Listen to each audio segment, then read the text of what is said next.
Muy buenas tardes, sean todas y todos bienvenidos a este su programa El Expiatorio, donde como cada semana le leemos sus pecados y me encuentro con mi querida amiga y colega Dolores Delgado. ¿Cómo estás? Cuéntanos. ¿Qué tal, Ricardo? Muy contenta y lista para este capítulo. Otra vez tenemos un tema nacional. Como lo ha notado la audiencia, en otras ocasiones estamos discutiendo temas internacionales y es pues bastante satisfactorio cuando podemos hablar de lo que está pasando en el país. Y qué mejor que cuando es de manera inmediata. ¿Qué tienes al respecto, Ricardo? Que no es ninguna pecata minuta. Recientemente se empieza de nuevo con la discusión sobre las 40 horas debido a que se aprueba una iniciativa de ley. Ahorita nos platicarás al respecto. Y creo que lo más importante que hay que dialogar es, sobre todo por la línea de investigación que tenemos en este programa, querida Dolo, que los movimientos sindicalistas principalmente han sido objetivo no solo de espionaje público, ya presentaremos pruebas, sino en algunos momentos de captura por parte del Estado, es decir, de esta práctica que tienen los gobiernos para domesticar los movimientos sociales. Y en ese sentido, creo que ahora mismo tenemos un movimiento verdaderamente sólido, que es súper confrontativo con lo que está ocurriendo y además que impulsa el pensamiento crítico respecto a las nuevas leyes laborales que ha implementado el partido Morena en cuestión. Querida Dolores, danos la noticia, ¿qué está pasando con el aumento salarial? Y pues acaba de ser aprobada la reforma para reducir la jornada laboral de 48 horas a 40 horas semanales. Esto básicamente en la inmediatez, aprobada por el Congreso y nada más como para darle una actualización o mejor dicho, una refrescada a nuestra audiencia. Recordemos que esta implementación se busca hacer gradual y escalonada, esto hasta el año 2030 y básicamente la reducción al no ser inmediata, la jornada bajará a 2 horas cada año. Por ejemplo, 2027 son 46 horas, 2028 44 horas, así hasta alcanzar las 40 horas en el 2023, o al menos en el 2030, perdón, o al menos así fue el planteamiento. Entra en vigor el 1 de mayo del 2026, iniciando su periodo de transición. Y aquí lo que se argumenta es que se garantizará que la reducción de horas no afectará la remuneración de los trabajadores y se empiezan a establecer límites estrictos a las horas extraordinarias con un tope máximo para proteger al empleado. Hay muchas aristas por las cuales podemos abordar este tema. De nueva cuenta, recordarle a la audiencia la importancia de sus comentarios, porque creemos que cuando hablamos de los temas laborales son temas que impactan a todas las personas en México y que se siente que hay una postura de farsa y también hay otra postura de mejora. Esto porque aunque se busca el bienestar, hay personas que señalan, incluso la oposición señala que esta redacción permite que las 40 horas se distribuyan en estos 6 días. Se ha propuesto que en el formato donde actualmente trabajamos, son, por así decirlo, de lunes a viernes, con estas 8 horas, y que con este formato probablemente sean 6 días, que sean 6 horas diarias aproximadamente, y que en esta trampa de las 52 horas, recordemos que en el formato actual, con estas 8 horas o estas 48 horas, las horas extras son alrededor de 9 horas, y en este formato de las 40 horas, las horas extras serían 12 semanales. Entonces estamos hablando que en el total de horas laboradas serían alrededor, o laborables, mejor dicho, serían 52 horas. Volvemos a hablar de que esta reducción pues no será inmediata, se generan posturas de si realmente se reduce la productividad de las y los trabajadores y bueno, pues es algo que está muy en el debate, ¿no? Recordemos también aquellas posturas de los sindicatos que las 40 horas se proponían, desde los sindicatos, los estudiantes y los colectivos, agrupados en el movimiento Yo por las 40 horas. Eso es algo que si en algún momento nos quieres compartir, Ricardo. Y bueno, creo que la premisa de esta reforma viene a buscar el bienestar y aquí sería importante plantear sobre la mesa si es el formato adecuado, si podemos llamarlo como un bienestar y si realmente es conveniente para las y los trabajadores del país. Otra cosa que sería importante abordar, que es algo que ya tú estabas comentando, sobre la explotación laboral. si estamos hablando que esto viene a incrementar las horas trabajadas. Pudiéramos ya entrar en el concepto de la explotación laboral. Ricardo, cuéntanos un poquito. Bueno, tengo un trabajo previo, pero antes de proyectarlo, quisiera hablar un poquito sobre la articulación jurídica que lo permite, esto en aras de que pues, lo podamos entender mejor, ¿no? Es decir, la mayoría de las personas que acudieron a mis redes sociales para tratar de informarse al respecto tenían la duda de dónde sacábamos este 52 en lugar de 40.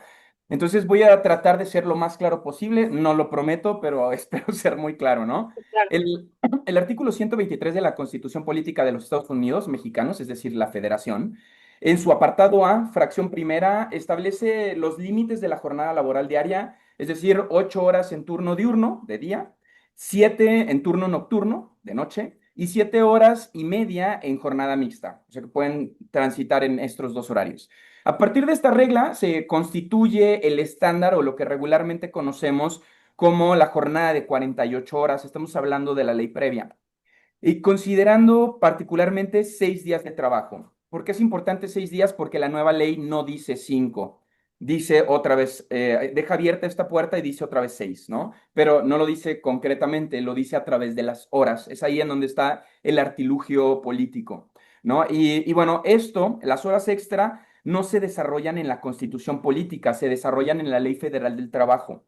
El artículo 66 permite extender la jornada por circunstancias extraordinarias, pero no define cuáles son estas circunstancias extraordinarias, por lo que permite que el patrón te diga que una circunstancia extraordinaria es que quiere ir a cortarse el pelo, ¿no? Esto no lo claro. modifica la nueva ley y es importante que lo tengamos claro, ¿no? Bueno, ejemplos típicos de esto son las fallas en las maquilas. El artículo 67 establece que las primeras horas extras se pagan al doble. El artículo 68 señala que si se excede ese límite, se deben de pagar al triple. Es decir, la ley permite trabajar más allá de la jornada ordinaria bajo un esquema más costoso para el empleador, pero concebido como excepcional, aunque nunca lo deja claro. En ese marco jurídico estamos hablando de 57 horas.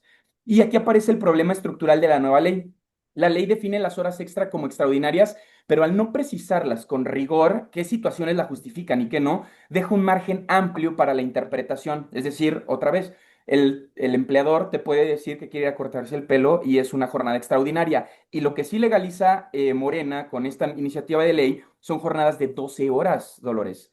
Es decir, Claro. tú puedes, mientras las puedas pagar, tú puedes acceder a 12 horas diarias y el margen máximo son 52 horas, contemplando las horas que no están contempladas en la ley federal, sino en la ley federal del trabajo. Es decir, la Constitución dice una cosa sobre el trabajo, pero la ley federal a través de las horas extra dice otras. De ahí es donde sacamos el 52. El máximo sí que disminuye de 57, pero al no decir 2 días libre y al no dejar claro cuáles son las condiciones extraordinarias por las cuales nos van a contratar las horas extra, bueno, en realidad son 57 horas efectivas. La reforma impulsada por el gobierno de Claudia Sheinbaum modifica la fracción primera del artículo 123 para reducir gradualmente hasta fechas de elecciones la jornada que ellos llaman de 40 horas, pero que en efectivo son 52. A partir de ahí, bueno, me voy a permitir un poquito hablar del contexto, porque es importante mencionarle a la audiencia que esto en realidad afecta más directamente a la base trabajadora, que no somos tú y yo, que trabajamos en la industria cultural y que podemos, digamos, tener acceso a otros salarios. Esto afecta a las personas en las maquilas, a las personas obreras, a la gente que se dedica a la madera. Es decir, en estos espacios en donde hay cada vez menos capacidad regulatoria, es en donde es muy aplicativo porque pues prácticamente estamos garantizando que las personas comiencen pues su jornada laboral a horas muy complejas. Entonces, voy a compartir el trabajo que desarrollé junto con la Universidad Nacional Autónoma de México. Bueno, tú ya sabes, pero la audiencia no. Yo trabajo en un área de periodismo, en una organización regional que trabaja principalmente el tema de empresas y derechos humanos.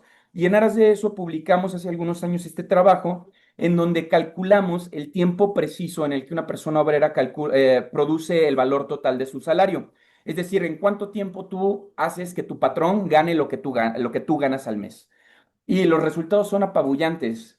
En el país, según lo revelan datos del Instituto Nacional de Geografía y Estadística, es decir, el INEGI, El promedio de tiempo en el que una persona obrera que labora en la industria de la manufactura produce el valor total de su salario es de 24,67 minutos, Dolores. El resto de la jornada, es decir, 455 minutos, son riqueza que termina en manos del patrón. Hay otro punto que hay que agregar a esta discusión, que es el de el aumento salarial, porque parece que una cosa es la jornada y otra es el salario, pero no, todo en conjunto son prestaciones. Y entonces aquí podemos ver el avance salarial. Con Vicente Fox Quesada, en el año 2000, el salario mínimo ascendía a los 37,90 pesos diarios y terminó en 2006 a 48,67 pesos diarios, es decir, un aumento sustancial del 28,4%. Subsecuentemente, con Felipe Calderón, el aumento, como podemos ver aquí, es del 28,6%. Todos estos son datos de Conasami replicables, es decir, no me estoy inventando nada. Cualquier persona que quiera entrar al sitio web de Conasami, que es una autoridad gubernamental, puede verificarlo. El aumento fue del 28,6%, mientras que con Enrique Peña Nieto el aumento concreto fue de 36,44%. Aquí podemos ver ya, digamos, una especie de objetivo a tratar de solventar y de solidificar la base trabajadora mexicana hasta la llegada de Andrés Manuel López Obrador, en donde el salario mínimo de 2019 pasa de 179,72 pesos diarios a, en 2023, 312,41 pesos diarios, es decir, un aumento de 76,78%. ¿Cuál es el problema que yo veo aquí, querida Dolores? Es que esta tendencia tuvo un rebote.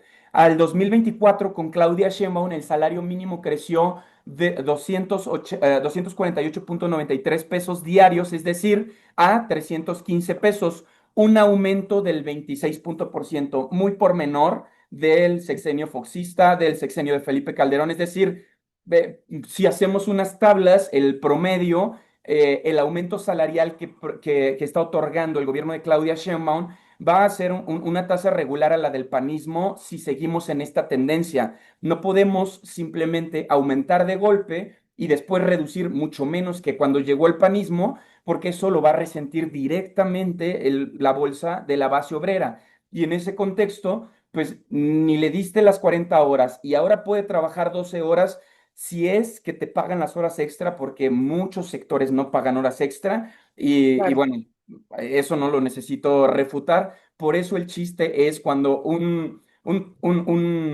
patrón quiere horas extra, te las pagas con pizza, y el chiste no es, no, no quiero tu dinero, quiero pizza, ¿no? El problema es hasta cultural. Ya sabemos que nadie claro. paga horas extra y estos datos también son replicables y los podemos verificar en el INEGI. Ninguna institución está pagando horas extra. Las secretarías del trabajo están atadas de manos. No pueden regular ni siquiera los espacios de conciliación. Es más, el sexenio pasado estábamos hablando de desaparecer las oficinas de conciliación y arbitraje. Imagínate lo que va a ocasionar esta ley. Es por eso que a mí me parece tan grave. Pero estoy acaparando mucho el micrófono, querida Dolores, y además de que me estoy comiendo el tiempo. Entonces, solo voy a cerrar con una especie de conclusión respecto al salario, porque para mí esto introduce una tensión muy relevante, y es que aunque el salario mínimo aumenta, el efecto real sobre el ingreso depende de cómo se utilicen y se paguen las horas extra. Y si la ley, la nueva ley aprobada, que en realidad implementa 52 horas, no lo estipula como ya se aprobó y no lo estipula, esto no está en discusión, está la ley, la podemos leer. Bueno, lo que estamos viendo es que se vuelven permanentes y no se remuneran, no se pagan conforme a la ley. Mi lengua se trabó y no pude pronunciar remunerar. Y entonces, al no pagarse sobre la ley, a quienes están afectando es a la base trabajadora. Y me parece que es una paradoja que un partido de izquierdo esté afectando de esta manera Claro. a la base trabajadora. Querida Dolores, no sé qué pienses tú, una Sí. idea. A mí me gustaría que me hablaras sobre qué sigue respecto al cómo nos coordinamos. Tenemos esta base social ya activa y súper crítica, que es el colectivo Yo por las 40 horas. ¿Qué más podemos hacer?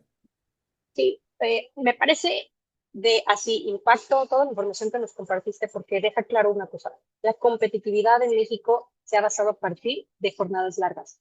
Y me parece que la demanda de las 40 horas, perdón, tenía una base muy clara y era tener una jornada para disfrutar el tiempo, para tener tiempo para dormir, para cuidar, para estar en familia, para poder disfrutar. Y el problema aquí, pues ya no solamente económico, también es político y parece una vieja costumbre, el de la política mexicana, tú lo decías, es claro que un partido de izquierda esté con premisas así porque concede un derecho en el discurso, pero lo está neutralizando en los detalles. Y al final yo me quedo con que en un país, y lo comentabas ahorita, ¿no? Con este periodo tan pequeño del tiempo trabajado, donde millones de personas apenas producen su salario en media hora y entregan el resto al patrón, pues aquí la diferencia no es técnica, eso lo saqué de una persona que admiro mucho, la diferencia no es técnica, básicamente es toda la diferencia, no hay un cambio estructural, no representa ningún bienestar esta reforma de las 40 horas. Y cuando hablamos de qué podemos hacer, es que me parece incluso ya muy cansado cuando le pedimos a la audiencia qué podemos hacer para resolver, porque hay muchos vacíos y hay muchas deudas que están quedando pendientes, ya no solamente con nuestra audiencia, sino con todos los mexicanos. Cuando hablamos incluso de qué hacer para identificar los saqueos, qué hacer cuando tenemos que hacer un fact-checking con las noticias y verificar si la información que se nos está compartiendo es verdadera o no.